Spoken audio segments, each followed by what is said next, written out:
Hello दोस्तों, आपके अपने YouTube चैनल सुपर एजुकेशन 2.0 में आप लोगों का स्वागत है। और आज हम दोस्तों पढ़ेंगे जो क्लास 10 की साइंस का chapter number 10 light reflection and refraction, जिसको हिंदी में दोस्तों कहते हैं कि प्रकाश का परावर्तन और अपवर्तन।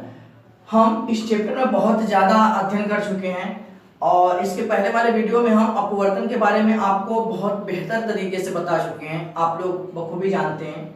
तो आज हम उस अपवर्तन में हुए कुछ भाग को यहाँ पे डिफाइन करने वाले हैं कि उसमें क्या क्या बन रहा था और किस रीजन के कारण, how it is reason to refraction, कौन से ऐसा रीजन हमारे पास है कि जिसके कारण क्या हो रहा है, रिफ्रैक्शन हो रहा है। तो आज हम उसको यहाँ पे देखेंगे। वैसे तो हम रीजन आप लोगों को बताए थे, लेकिन फिलहाल आइए आज हम लोग देखते हैं। यहाँ पे हम लिखें आपतन कोण। क्या लिखें दोस्तों? आपतन कोण, जिसको हम कहते हैं एंगल ऑफ इंसिडेंट। क्या कहते हैं? Angle of incident. जो हमारे पास आपतन कोण होता है वो कहाँ पे बनता है, आप लोग बहुत अच्छे से जानते हैं कि हमने जो आपतन कोण बनाया, जैसे मान लीजिए ऊपर वायु है, क्या ऊपर वायु नीचे जल है। ऊपर वायु और नीचे क्या है दोस्तों? जल है। आकाश है, कोई भी उससे कोई मैटर नहीं करता, ठीक ना। तो यहाँ से अगर किरणें आ रही हैं, यहाँ से किरणें आ रही है तो इसको सीधी दिशा में जाना चाहिए, लेकिन ये टकराने के बाद, यहाँ पे टकराने के बाद ये क्या होती हैं, ये क्या होती हैं, अपने मार्ग से थोड़ा सा विचलित हो जाती हैं। अपने मार्ग से थोड़ा सा क्या होती है दोस्तों? विचलित। तो ये हो गया अविलंब, क्या हो गया? अविलंब हो गया। ये हो गया आपतित किरण। ये क्या हो गया दोस्तों? आपतित किरण। क्या हो गया? आपतित किरण। ये हमारे पास ये भी अविलंब है और ये हमारे पास दोस्तों क्या हो गया? ये हमारे पास हो गया अपवर्तित किरण।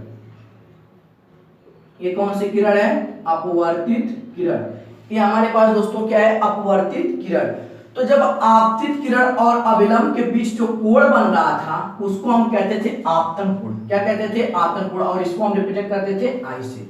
और अविलंब और अपवर्तित किरण के बीच जो हमारे पास कोण बन रहा था उसको कहते थे हमारे पास अपवर्तन कोण, और उसको रिप्रेजेंट करते थे दोस्तों आर से। किससे? आर से। तो वही हमने कहा कि यहाँ पे हमारे पास दोस्तों एक आपतन बिंदु ए रहता था, यहाँ पे हमारे पास ओ हो जाता था, और यहाँ पे हमारे पास N1 और ये N2, और इसको ले लेते थे B।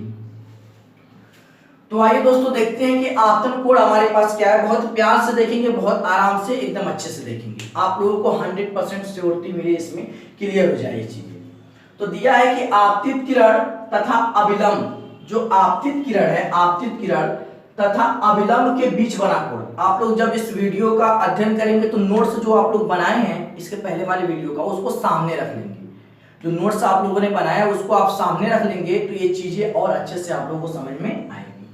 तो के बीच बना कोण OAN1, OAN1 के बीच यही बना कोण है ना, इसको हम क्या कहते हैं दोस्तों? आपतन कोण कहलाता है। इसे आई से प्रदर्शित करते हैं। सवाल है सर आई से क्यों?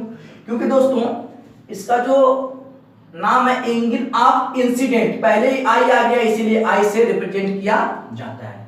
आइए दूसरा देखते हैं, अपवर्तन कोण, जिसको हम कहते हैं एंगल ऑफ रिफ्रैक्शन। क्या कहते हैं दोस्तों? Angle of refraction. तो कहने का मतलब इसमें यह है कि अपवर्तित किरण तथा अविलंब के बीच, तो अपवर्तित किरण कहां पे है? ये है, अविलंब ये है। इनके बीच जो हमारे पास कोण बन रहा है वो क्या बन रहा है? वो अपवर्तन कोण बन रहा है। क्या बन रहा है दोस्तों? अपवर्तन कोण। और उसको रिप्रेजेंट कर रहे हैं किससे? आर से। किससे? आर से। तो आर से जब रिप्रेजेंट कर रहे हैं तो यहाँ पे लिखा हुआ है कि अपवर्तित किरण तथा अविलंब के बीच N2AB, तो N2A और B के बीच यही कोण बना है ना, N2A और, देखिए आप लोग ध्यान से देखिए, N2AB के बीच यही कोण बना है। तो इस कोण को हम क्या कहते हैं दोस्तों? अपवर्तन कोण कहते हैं। क्या कहते हैं? अपवर्तन कोण कहलाता है। इसे आर से, अब आप लोग अच्छे से जान रहे हैं क्यों आर से। क्यों दोस्तों? क्योंकि ये रिफ्रैक्शन है, इसीलिए इसको आर से प्रदर्शित किया जाता है। तो दो चीजें आप लोगों की क्लियर हो चुकी है कि अपवर्तन कोण हमारे पास क्या होता है दोस्तों, हमारे पास अपवर्तन कोण क्या होता है, और दूसरा दोस्तों क्या है हमारे पास आपतन कोण क्या होता है। ये दो चीजें क्या होगी आप लोगों की क्लियर हो गई। तो आइए अब हम इसमें तीसरी चीज देखते हैं कि अपवर्तन होने का रीजन क्या है। कौन सा ऐसा कारण है जिसके कारण प्रकाश की किरणें एक माध्यम से दूसरे माध्यम में जब इंटर करती हैं तो वो अपने मार्ग से विचलित हो जाती हैं। आखिर कौन सा ऐसा मैटर है, कौन सा ऐसा रीजन है? तो आइए दोस्तों देखते हैं तो है क्या कि अपवर्तन का कारण reason of refraction, reason of refraction. तो दिया है कि प्रकाश की चाल, जो प्रकाश की जो स्पीड ऑफ लाइट होती है, प्रकाश की चाल विभिन्न माध्यमों में, मतलब जो हमारे पास जल हो गया, कांच हो गया, वायु हो गया, ये जो हमारे पास मीडियम है, इसमें प्रकाश की जो चाल है दोस्तों ये अलग अलग होती है। क्या होती है? अलग। एक सबसे बड़ा रीजन है, क्या होती है? अलग अलग होती है। तो विभिन्न माध्यमों में अलग अलग होती है, अर्थात जब प्रकाश एक माध्यम से दूसरे माध्यम में चलता है तो वह अपने मार्ग से क्या हो जाता है? विचलित हो जाता है। और विचलित होने का कारण ये है दोस्तों हमारे पास कि यहाँ पे जो माध्यमों में जो प्रकाश की जो चाल है, यहाँ पे क्या है, वो अलग अलग माध्यमों में अलग अलग होने की वजह से वो जब एक माध्यम से दूसरे माध्यम में प्रवेश करती है तो क्या होता है, वहां पे वो अपने मार्ग से थोड़ा सा विचलित हो जाती है। और जब विचलित होती है तो इसकी चाल में क्या हो जाता है? परिवर्तन हो जाता है। इसकी चाल में क्या होता है? परिवर्तन। जैसे सपोज कर लीजिए कि अगर वायु की चाल 3 × 10⁸ है, ऊपर है, और अगर उसको कांच में जाना है तो जैसे ही प्रवेश करेंगे तो चाल उसकी घट जाएगी ना, मतलब वेग उसका घट जाएगा ना, मतलब चाल उसकी जब घट जाएगी तो जब चाल घटेगी तो वहां पे वो अपने मार्ग से थोड़ा सा क्या हो जाएगा दोस्तों? विचलित हो जाएगा। और यही कारण हमारे पास है कि जो अपवर्तन होता है, वहां पे जो प्रकाश की जो किरणें चलती हैं वो अपने मार्ग से क्या हो जाती है दोस्तों? विचलित हो जाती हैं। तो आप लोगों को ये चीजें क्लियर हो गई होगी। अब हम लोग आगे देखेंगे कि जो हमारे पास अपवर्तन के दोस्तों 2 नियम आते हैं। अपवर्तन के क्या होते हैं दोस्तों? 2 नियम आते हैं, और वो नियम एग्जाम में हमसे पूछ सकते हैं कि अपवर्तन के नियम बताइए, या अपवर्तन के दूसरे नियम का जो फार्मूला है आप उसको बताइए। तो यहाँ पे हम लिखेंगे दोस्तों, बहुत प्यार से देखेंगे, बहुत अच्छे से देखेंगे। यहाँ पे हम लोग लिखेंगे कि अपवर्तन के नियम, क्या लिखेंगे दोस्तों? अपवर्तन के नियम, अपवर्तन के नियम। यहां पे लिखेंगे law of refraction, law of दोस्तों रिफ्रैक्शन, लॉ ऑफ रिफ्रैक्शन। तो दोस्तों जो अपवर्तन होता है वो कितने प्रकार का होता है? अपवर्तन 2 प्रकार का होता है, ठीक ना? 2 टाइप्स ऑफ रिफ्रैक्शन। यहां पे लिखेंगे अपवर्तन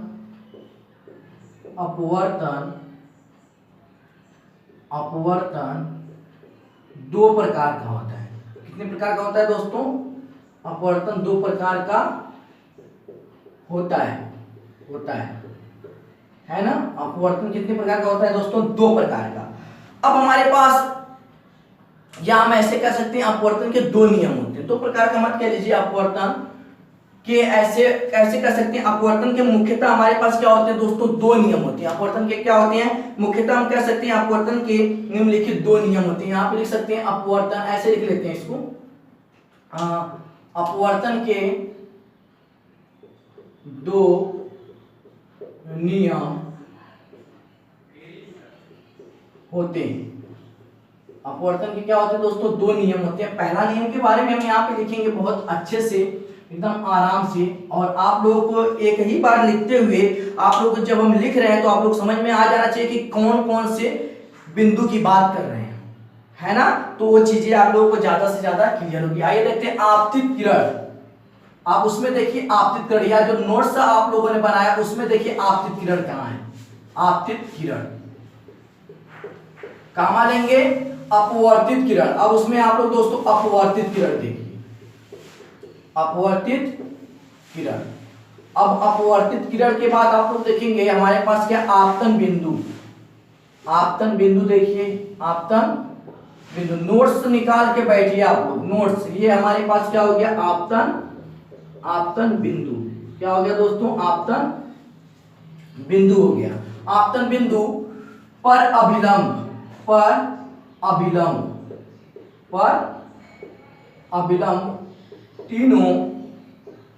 तीनों एक ही तल में, तीनों एक ही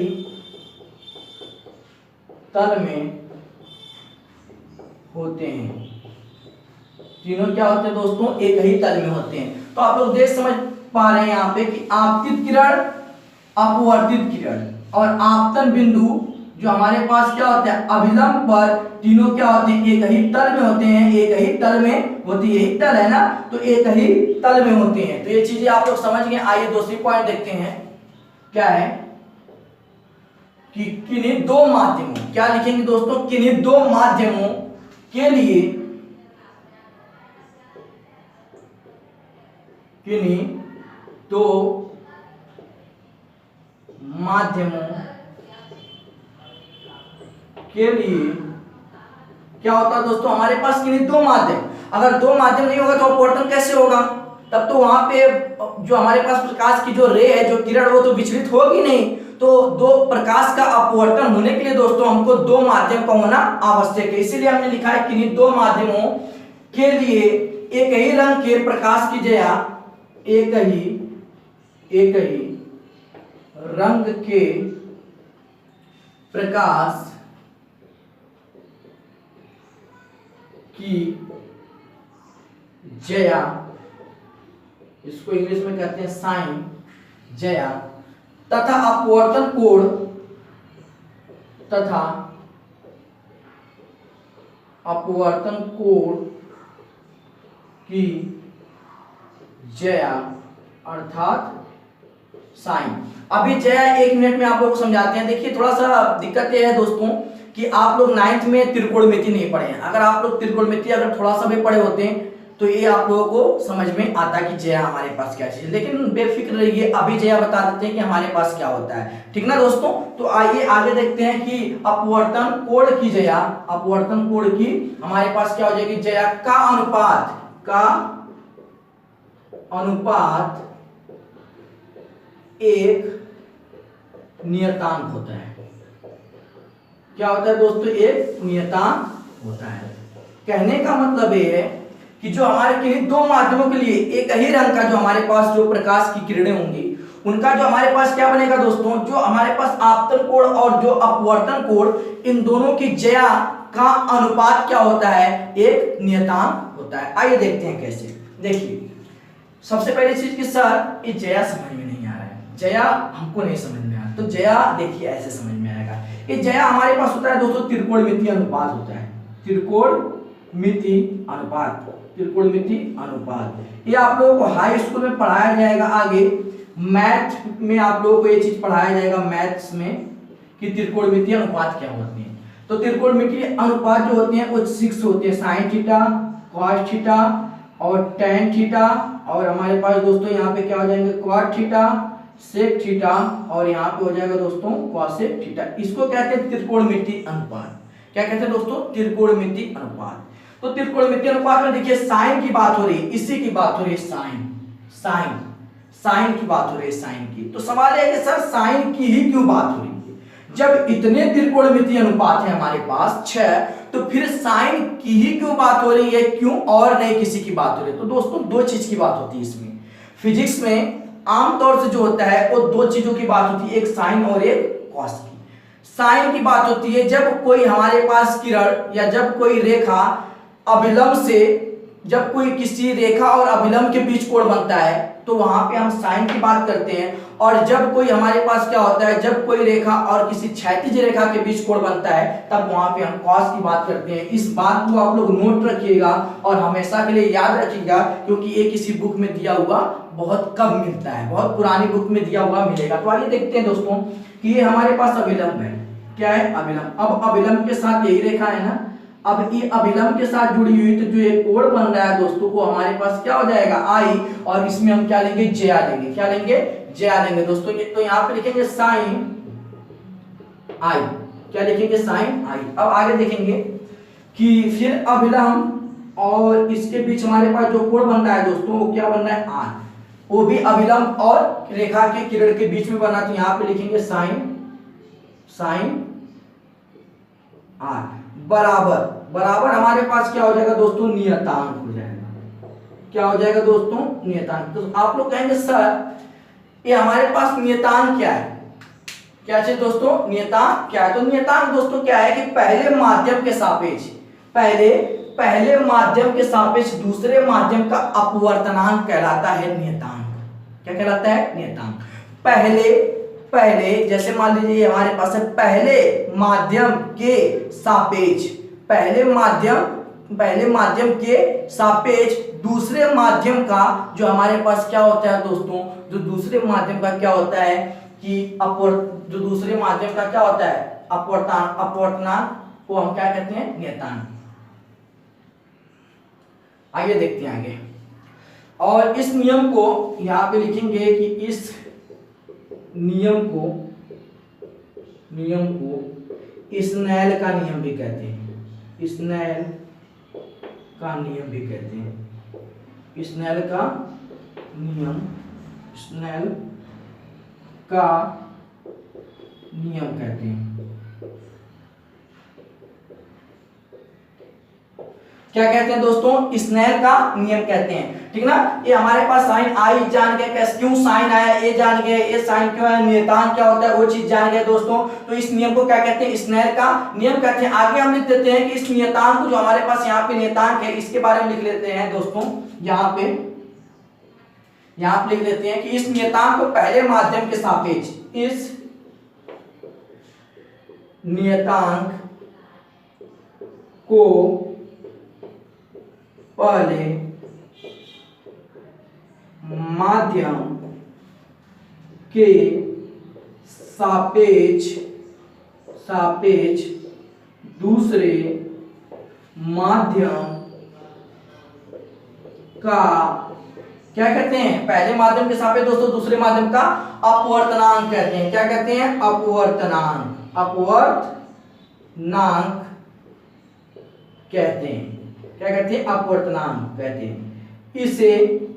इसे दोस्तों क्या करते हैं, म्यू या एन से प्रदर्शित किया जाता है। यहां आप लिखते हैं इसे म्यू अथवा एन से प्रदर्शित किया जाता है। म्यू अथवा दोस्तों एन से प्रदर्शित किया जाता है।